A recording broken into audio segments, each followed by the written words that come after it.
Hi everybody, Margaret Maloney here, and today we're going to talk a little bit about multitasking, and to support our conversation I've offered myself up as a guinea pig to run a couple of tests on multitasking, so be nice, because the truth is that you and your team members, you're all being asked to work on more than one thing at a time, right?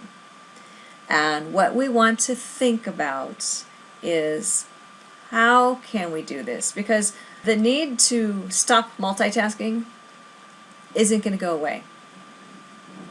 It's how we do it that's going to make or break us. But most of us, we're not good multitaskers. All right? Okay. So take a look. Like I said, be nice, and certainly try these tests yourselves. And maybe for fun, have your teams try them too.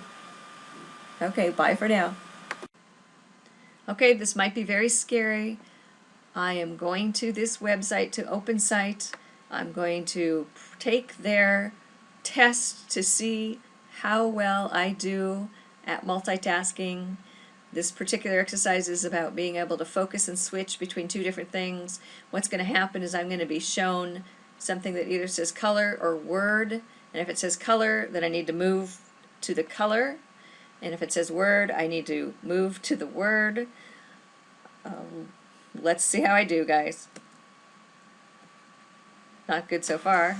Now, as you see me desperately trying to get it correct between when it says color, choosing the color, and when it says word, choosing the word that represents the color, think about it. This is what's happening to our teams as we keep changing them. Do this task, no, do this task, no, do this task. Okay, now I'm going to try another one. Oh no, my ability to manage multiple tasks at once. Okay, I need my keys again. Each arrow controls a circle within the squares. Ay, let's see if I can even get it. Okay, each circle tends towards the direction its arrow points. This means containing an arrow, up arrow, has tendency to move up. Keep the circles from touching the walls. I'm just frightened. I don't even know how to do this. Okay, hit the space bar, let's see. Okay, I'm keeping him away from the wall. Yay. Oh, but now I've got another one. Now I don't know what to do. Try it with two. Starting. Ah! Ah! I like it with one.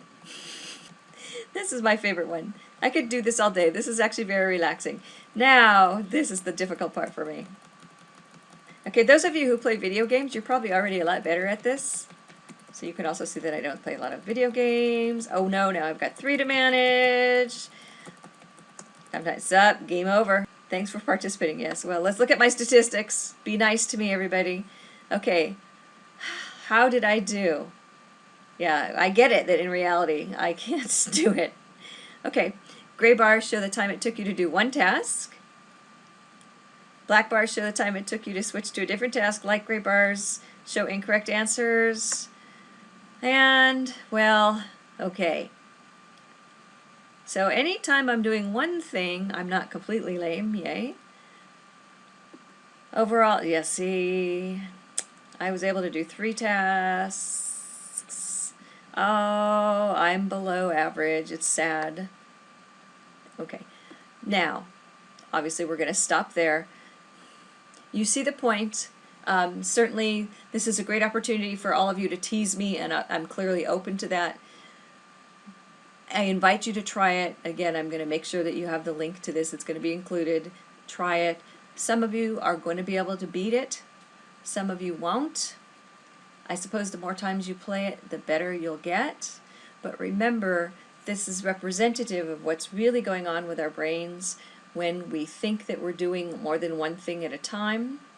And when we think we're doing more than one thing at a time, something suffers. Our efficiency suffers, our quality suffers, and if you're me right now, your self-esteem suffers.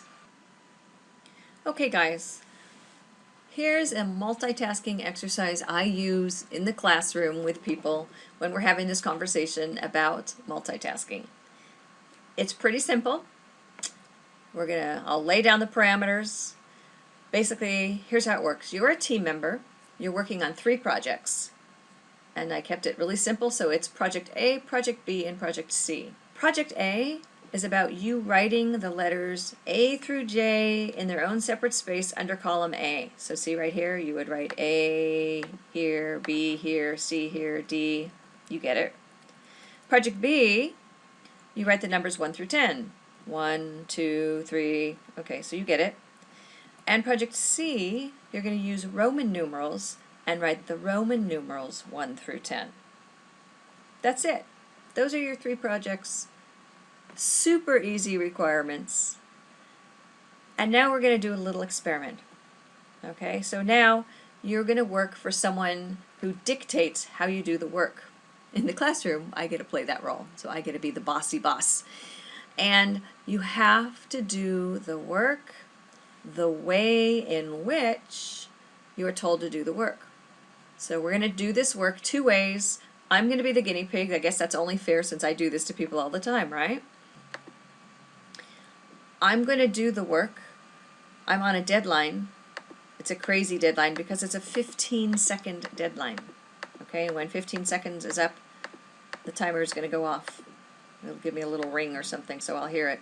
Now, the first time I do the work, I have to work on A, then B, then C, then A, then B, then C. So what that means is I have to go across the rows. That's the way I have to do the work.